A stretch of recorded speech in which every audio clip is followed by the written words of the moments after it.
histórico de 2 Reis, capítulo 20, verso 1. Louvado seja o nome do Senhor Jesus. Aleluias. Glórias a Deus. Encontrando, diga amém. Amém. Glória a Deus. 2 Reis, capítulo 20, verso 1. A versão, a linguagem de hoje diz assim: por esse tempo, o rei Ezequias ficou doente e quase morreu. O profeta Isaías, filho de Amós, foi visitá-lo e disse: o Senhor Deus diz: ponha as suas coisas em ordem, porque você não vai sarar. Apronte-se para morrer. Essa é a versão, a linguagem de hoje. Aleluia. Toma o teu assento e vamos meditar nessa palavra nessa noite, que eu tenho por tema, a qual o Espírito Santo colocou no meu coração: deixando o egocentrismo e pensando na próxima geração. Deixando o eu, o meu eu, e pensando naqueles que virão após mim. Aleluia. Todos aqui conhecem esse texto. É um texto que fala de milagre. Um texto usado em que aponta um milagre extraordinário da parte de Deus para com a vida do rei Ezequias. É um texto que também mostra o poder da oração. A oração de um homem pode mover a mão de Deus e mudar situações. Ezequias orou e Deus reverteu a situação. É um texto também que mostra a atitude que o ser humano ele precisa de ter, a coragem que o ser humano precisa de ter de se aproximar a Deus e orar diante do soberano. É um texto que mostra também para nós aqui que Deus é um Deus de segunda chance, que Deus é um Deus que ouve a oração e Ele dá a segunda chance para este homem. Ele estende a mão, Ele ouve o clamor e Ele libera a palavra de cura. É um texto extraordinário, um texto poderoso. Porém, o que eu quero ministrar para vocês está ligado à próxima geração. E é isso que chamou muito a minha atenção quando eu comecei a ler esse texto bem conhecido, em que nós vamos encontrar, e Deus tem falado conosco a respeito da geração atual, que é uma geração em que muitos não têm mais conhecimento das Sagradas Escrituras. O Evangelho tem sido proibido em muitos lugares, não se prega com tanta liberdade mais a palavra de Deus, e às vezes dentro das igrejas não se prega mais a respeito de salvação, não se prega mais a respeito da cruz do Calvário, não dá muito ibope pregar concernente à santidade, a mudança e a transformação de vida. Então você mesmo dentro da igreja, não é sempre que você vai ouvir um pastor dizendo que precisamos mudar, que precisamos melhorar, que levar a vida de qualquer maneira não vai trazer salvação.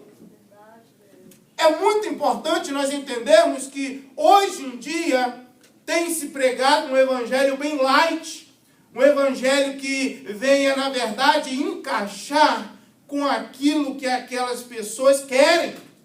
Muitas das vezes você vai encontrar pessoas querendo servir ao Senhor da maneira que elas querem, da forma que elas acham que é viável para elas.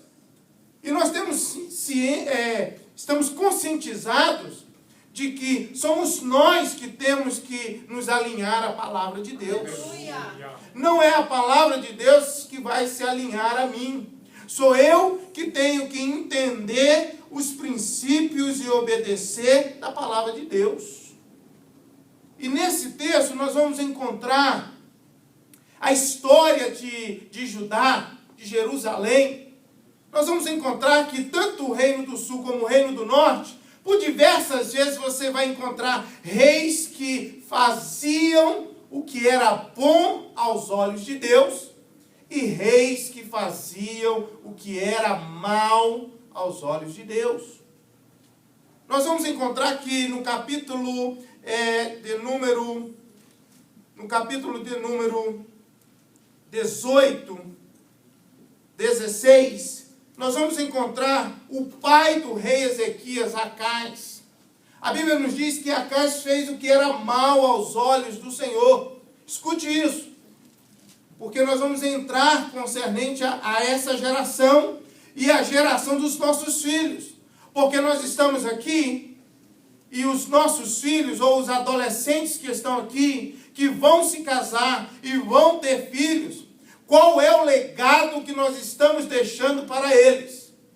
O que essa geração está absolvendo hoje, o que eu e você temos absolvido e o que eu e você vamos deixar para os nossos filhos, para os nossos netos, o que vai ser da próxima geração. Porque você já tem entendimento de que as coisas não estão melhorando, em que o sistema tem sido algo que tem, de todas as maneiras, alcançado, atingir ou tentado atingir a família. Você está ciente disso.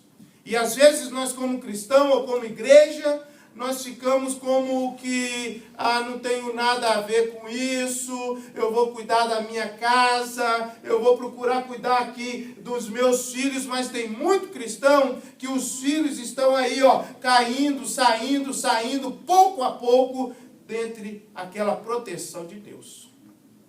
E nós temos que orar, e nós temos que buscar. É um dever nosso. A Bíblia nos diz que Acais fez o que era mal aos olhos do Senhor, observe isso. Introduziu ídolos dentro de Judá. A cidade de Jerusalém passou a adorar deuses estranhos. O templo que havia sido construído por Salomão tem ali ídolos feitos por mãos humanas. E a Bíblia nos diz que Acais morre e o rei Ezequias assume o poder. Ele assume com a idade de 29 anos, 25 anos, e vai reinar 29 anos no poder. A Bíblia nos diz que Ezequias, irmão Antônio, fez o que era bom aos olhos do Senhor. Ele destruiu tudo aquilo que o pai dele, Acais, fez. Ele reconstruiu os altares do Senhor. Ele proibiu o culto pagão. E ele introduziu novamente a adoração e o louvor em Jerusalém. Mas eu lendo e buscando, eu percebi que o rei Ezequias, ele era um homem muito egocêntrico. Eu encontrei aqui por diversas vezes ele dizendo, eu fiz os meus feitos. Por diversas vezes eu encontrei Ezequias preocupado consigo mesmo, ou com a sua geração que estava ali, e não com a próxima geração. E isso me entristeceu muito, porque nós olhando para a vida do rei Ezequias, nós percebemos que ele era um homem que tinha autoridade, um homem que tinha testemunho de chegar diante de Deus e clamar, e orar, e reivindicar, e dizer, Deus, eu não quero morrer com 39 anos de idade. Porque era a idade que o rei Ezequias tinha aqui, 39 anos de idade. Porque ele vai morrer com 54 anos. 39 anos, com mais 15 anos que Deus vai dar para ele. 54 anos. Porém, Ezequias, ele ora, ele tem 15 anos de vida, e o que Deus havia pedido para ele, missionário Emílio, conserte a tua casa. Ele não tinha problema no palácio, na área financeira. O que Deus estava falando com ele era da vida espiritual. O que Deus estava falando com ele era da nova geração, porque a adoração ao Senhor não estava conforme deveria estar. O rei Ezequias, por mais que ele buscasse o Senhor, que ele tinha intimidade com Deus, muitos dentro de Jerusalém não tinham. Muitos que estavam ali não estavam seguindo o testemunho dele, porque não estava sendo pregado isso. O profeta daquele período era o profeta Isaías. A Bíblia nos diz que Isaías estava ali, e Isaías foi o mensageiro que levou a resposta de Deus para Ezequias. Ezequias, ele tem 15 anos de vida. Ele pede um sinal, e Deus dá a ele um sinal, conforme ele desejasse. Que o relógio de Acais adiantasse 10 graus, ou regressasse 10 graus. Ele preferiu adiantar é fácil, eu quero que regresse. E Deus fez. Aleluia. Porém, 15 anos, Ezequias não arruma a sua casa. Olha para o teu irmão e diga para ele assim: você precisa estar atento naquilo que você precisa fazer. Você precisa fazer hoje. Você não pode deixar para amanhã. Você não pode deixar para a semana que vem. Você precisa manter uma vida de integridade diante de Deus. Nós precisamos de continuar a buscar a face desse Deus, porque só Ele pode mudar a nossa situação. A Bíblia nos diz, em 2 Crônicas, capítulo de número 32, verso de número 24 e 25, a Bíblia nos fala que por esse tempo, olha o que diz Crônicas, o rei Ezequias ficou doente e quase morreu. Então orou a Deus, o Senhor, e Deus respondeu dando um sinal para provar que ele ficaria bom. Deus foi bondoso com Ezequias, mas ele não lhe agradeceu. Em outra versão diz que ele teve orgulho daquela situação. Ficou orgulhoso. E o texto diz, pois era orgulhoso. Por isso Deus ficou irado com ele, com o povo de Judá e com os moradores de Jerusalém. Eu aprendo com isso que a minha vida e o meu testemunho, irmão Fred, faz uma grande diferença para a próxima geração.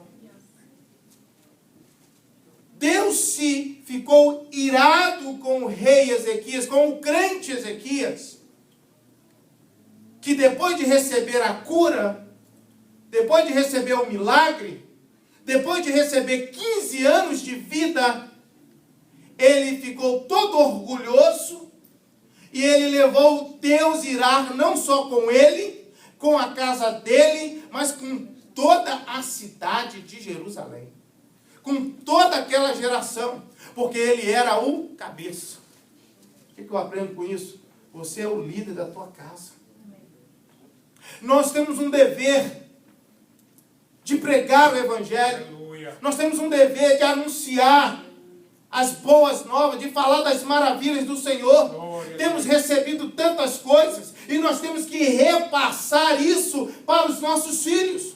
Nós temos que repassar isso para os nossos netos. Quantas famílias que têm crescido, têm caminhado, mas que os filhos não têm conhecimento da palavra de Deus. Quantas crianças hoje você percebe que elas já não obedecem o pai? Elas fazem o que elas bem entendem. Não, os pais não querem mais ensinar aos seus filhos. Não há mais a vara de correção, porque, afinal, vara de correção, isso é coisa para os antigos, pastor. Não, a palavra do meu Deus ensina que nós não devemos retirar a vara de correção. É ensinar, é educar, é falar com ele a verdade. daquilo que a palavra do Senhor nos ensina e alertá-lo daquilo que o mundo está oferecendo. É um dever nosso, é um dever da família, é um dever dos pais. E a Bíblia nos diz que o Senhor ficou irado, ficou triste com aquela nação, porque ele estava fazendo o que era errado, ele estava pensando simplesmente nele. E olha o que diz o texto, 2 Reis, você pode voltar, capítulo 20. E no verso de número 19, a Bíblia nos diz que depois de um milagre, depois de tudo, a Bíblia nos diz que alguns homens de longe vieram, os caldeus lá da Babilônia. Ezequias mostrou todo o tesouro da sua casa. Eu quero que você entenda isso. Ele se sentiu orgulhoso, diz o texto, não é isso? Ele se sentiu poderoso. Ele mostra tudo. E vem o profeta Isaías e vai falar com ele: por que fizestes isto? Você conhecia aqueles homens? Não. Pois é, tudo que você mostrou para eles vai ser retirado de dentro da tua casa. Inclusive os teus filhos ou toda a descendência, a tua descendência, a sua parentela vai ser levado para servir a eles. Olha o que diz o texto, olha o que o Ezequias diz. O rei Ezequias, verso 19 do capítulo 20 de 2 Reis, entendeu que isso queria dizer que durante a vida dele haveria paz e segurança. Por isso disse: a mensagem do Senhor que você me deu é boa. Olha o egocentrismo de Ezequias nesse versículo. Então disse Ezequias a Isaías: boa é essa palavra do Senhor que disseste. Disse mais: pois não é assim, se em meus dias vai haver paz e segurança. Ele estava preocupado com ele. Ele não estava preocupado que a próxima geração ia para o cativeiro. Sabe o que eu quero te dizer com isso? Nós temos uma obrigação. Tem quantas pessoas aqui têm crianças, têm filhos pequenos? Qual é o legado? O que nós estamos deixando para eles? Como que vai estar o mundo para eles? Porque eu e você, meu irmão, nós vamos morrer. Cada dia que passa, nós envelhecemos. Cada dia que passa, nós vamos ficando mais, vamos nos desgastando um pouco mais. E o que nós estamos fazendo? Eu vou deixar para me começar a me preocupar em ensinar o meu filho quando? O ano que vem? O que eu tenho dito para eles, o que eu tenho dito na frente deles, eu tenho dado um bom testemunho para eles? Ou eu tenho mentido, enganado e eles têm percebido isso? Será que eu tenho verdadeiramente tido o meu culto ali entre família? Eu tenho orado? E será que o meu filho tem observado que eu oro? Será que o meu filho tem visto que na hora das refeições eu oro e agradeço a Deus? Será que o meu filho tem observado isso? Como mãe, será que a minha filha tem observado, vocês mulheres que têm os seus filhos, será que eles têm observado que você é uma mulher virtuosa, uma mulher que teme ao Senhor? Esse é o legado que nós estamos deixando para eles? Ou nós temos tantas anátemas dentro da nossa casa? Nós juntamos tantas coisas que não deveria estar dentro do nosso lar, mas está dentro do nosso lar, porque nós não estamos nem aí por aquela geração que vai vir. Demonstração de amor é começar desde já a ensinar aos nossos filhos, aos jovens, a palavra de Deus. Porque se hoje as coisas já estão do jeito que estão, imagine daqui mais alguns anos. Pare para pensar nos teus filhos. Pare para pensar nos netos. Pare para pensar como que vai estar as coisas daqui mais uns anos. Daqui mais 10, 15 anos. Daqui mais 30 anos. Imagina a evolução que não vai estar. se com menos de 10 anos nós encontramos tanta evolução. Imagine daqui 30 anos.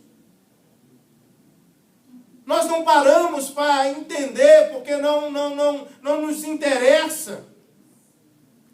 Porém, o Senhor nos diz que nós precisamos. Ele vai me cobrar, Ele vai exigir de mim um posicionamento. Aleluia. Quando você vai para Juízes, capítulo 2, eu li isso aqui para vocês semana passada.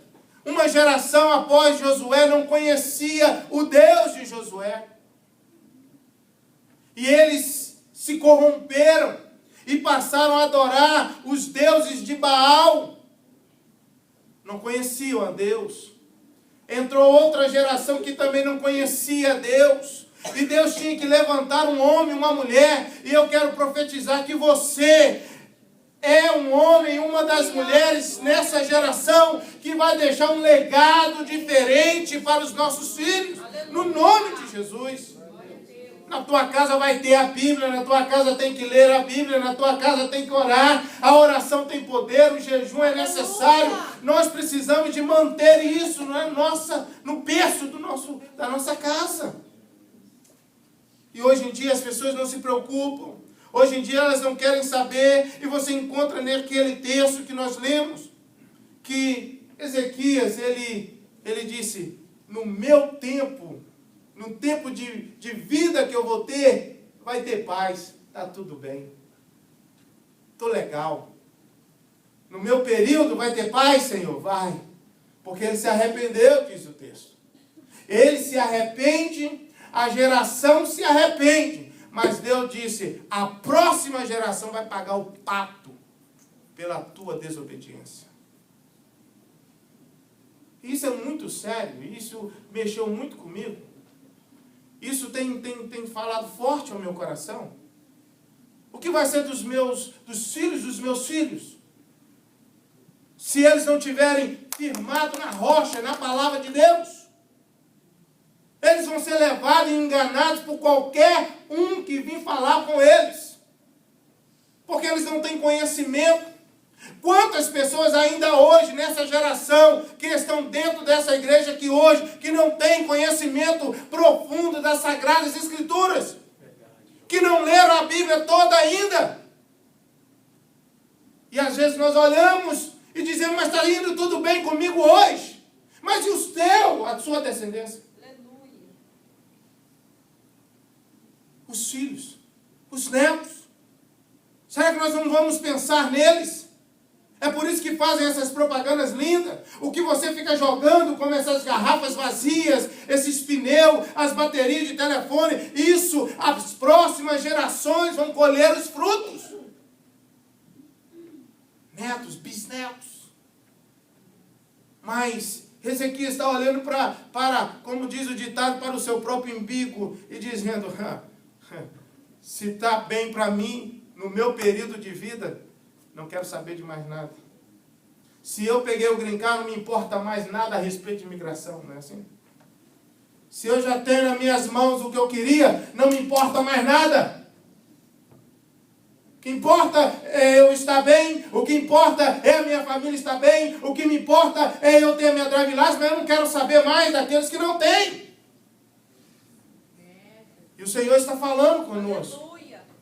Ele está nos despertando, ei, acorda. Ele está tentando dizer para Ezequias, arruma a tua casa espiritual, porque essa casa é a casa espiritual. Você encontra no Novo Testamento, Paulo, Pedro dizendo do santuário de Deus, do corpo, do templo do Espírito. E ele diz, quando eu deixar esse santuário, eu quero que vocês lembrem dos feitos do Senhor. Mesmo na minha ausência, Pedro está dizendo, eu quero que vocês continuem lembrando dos atos do Senhor. Deuteronômio capítulo 6, você vai encontrar Deus falando. Aleluias. Acompanha comigo, por gentileza. Deuteronômio capítulo 6, é isso mesmo. Aleluias. Olha o que diz a palavra do Senhor. Então disse o Senhor a Moisés, Moisés, agora verás o que hei de fazer a Faraó. Deuteronômio capítulo 6, perdão, estou no Êxodo. Deuteronômio capítulo 6. Glórias a Deus. Aleluia.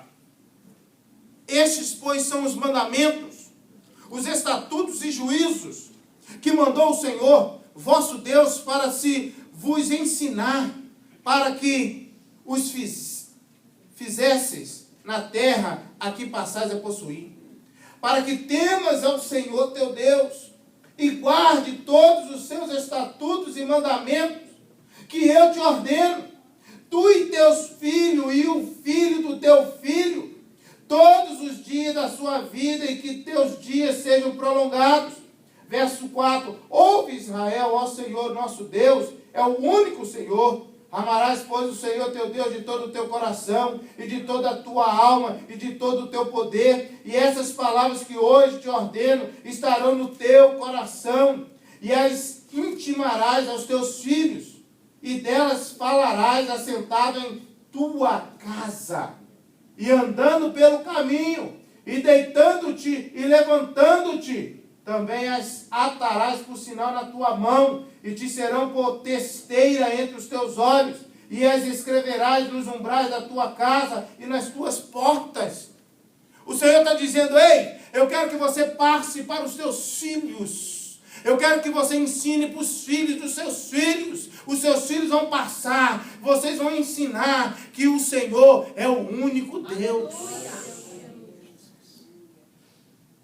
Você vai atar ela na tábua do teu coração, no meio da tua testa, nos umbrais da porta, no levantar e no deitar, você vai falar ao teu filho, à tua casa, sobre os feitos do Senhor Jesus. Glória a Deus. Isso é se preocupar com a próxima geração. Eu quero que você saia daqui nessa noite, entendendo que você precisa orar por essas crianças que você vê por aí. Nós precisamos orar muito mais por esses jovens que estão por aqui, por aqueles que ainda vão ter filhos. Nós temos que orar muito por eles. Nós não podemos nos preocupar somente agora. O Senhor, Ele exige e fala para as próximas gerações.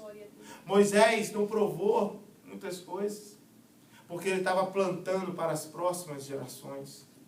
Abraão não colheu, Abraão estava plantando para ser pai de multidão, qual ele iria ser. Gênesis capítulo 18, verso 18 e 19. Os seus descendentes se tornarão uma nação grande, Abraão, e poderosa. E por meio dele eu abençoarei todas as nações da terra. Eu o escolhi para que ele mande que os seus filhos e os seus descendentes obedeçam os meus ensinamentos e façam o que é correto e justo. Se eles obedecerem, farei por Abraão tudo o que prometi. Abraão, eu te escolhi para você falar para os teus filhos. Você vai ser pai de uma grande multidão. Meu irmão, não perca mais tempo no nome de Jesus. Não pense como Ezequias estava pensando. Não pense somente agora, no seu hoje, no seu amanhã. Não pense somente daqui 10 anos. Pense no legado que você vai deixar. Pense naqueles que vão ficar. Pense naqueles que na sua falta, como que eles vão levar a vida. Porque ninguém vai ficar. A Bíblia nos diz que Ezequias morre, 54 anos. E quem nasceu no período de 15 anos que Deus deu a ele? Manassés, o pior rei de Israel, de Judá.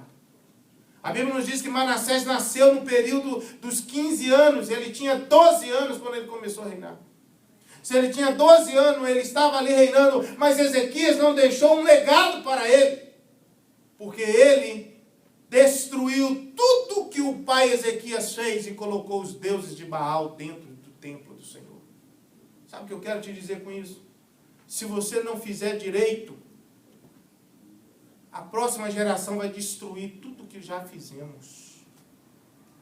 Se nós verdadeiramente não implantar no coração dos nossos filhos e filhas que vale vale a pena temer ao Senhor, que temer ao Senhor é o princípio da sabedoria, que é necessário guardar a palavra do Senhor, andar com ela todos os dias. As próximas gerações vão ser perdedoras, não vão alcançar as bênçãos prometidas. E eu quero convidar vocês, coloque de pé. Eu coloquei um vídeo hoje do Dr. Monroe, que morreu nesse acidente de avião em Bahamas. E ele mesmo diz, olha, o maior legado ou a maior herança que um pai pode deixar para um filho não é riqueza, não é bens materiais. É deixar para ele um testemunho a respeito do Senhor Jesus. Aleluia. É deixar para os filhos um testemunho de que o meu pai era um servo do Senhor. Minha mãe era um servo do Senhor. Não é building, não é prédios, não é riqueza. É testemunho de vida. Meu pai era um homem sincero, meu pai era um homem fiel, meu pai era um homem temente a Deus, meu pai era um homem que é hospitaleiro, meu pai era uma pessoa honesta. Esse é o maior testemunho que um pai pode deixar para um filho. E nós precisamos nos preocupar com essa questão que na minha falta, o que vai acontecer na minha casa? O que vai acontecer na tua casa? Se você não estiver mais ali para chamar eles para vir à igreja, se você não estiver mais ali para poder orar com eles, será que eles vão orar sozinhos? Será que eles vão buscar o Senhor? Nós precisamos falar com eles enquanto há tempo. Nós precisamos mostrar o nosso testemunho diante deles. Eles precisam ver o nosso testemunho. Não é simplesmente vir à igreja, é dar um testemunho dia a dia do que Deus tem feito na nossa vida. Aleluia. Há uma geração que pode passar por um grande problema caso ela não venha conhecer o Senhor. Salmo, capítulo de número 78, verso 3 e 4 diz assim: são coisas que ouvimos e aprendemos, coisas que os nossos antepassados nos contaram. Não as esconderemos nos nossos filhos, mas falaremos aos nossos descendentes a respeito do poder de Deus, o Senhor, dos seus feitos poderosos e das coisas maravilhosas que Ele fez. Eu vou falar, eu vou contar que o meu Deus é o Deus que tudo pode, que tudo faz, que mudou a minha vida, que mudou a minha história. Exaltado é Deus. E se Ele permanecer no Senhor, como eu digo sempre para os meus filhos, digo para a Letícia, digo para o Ronaldinho, só o Senhor pode realizar os seus sonhos. Não pense que a sua esperteza, a sua sabedoria pode lhe dar. Não troque o Senhor. Priorize as coisas de Deus. E com certeza, você será abençoado. E vai ensinar o teu filho a priorizar também as coisas do reino de Deus. Vamos louvar o Senhor. Vem na antiguidade. Ainda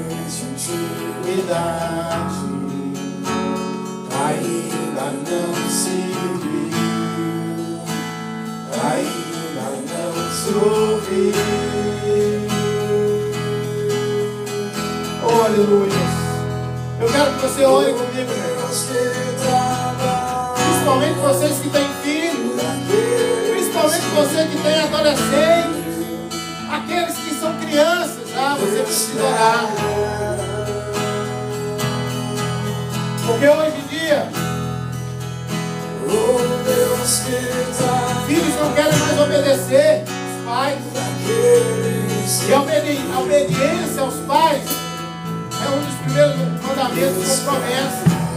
Vida longa. Vida longa. O teu filho precisa de ti e das tuas orações. Essa geração precisa das nossas orações.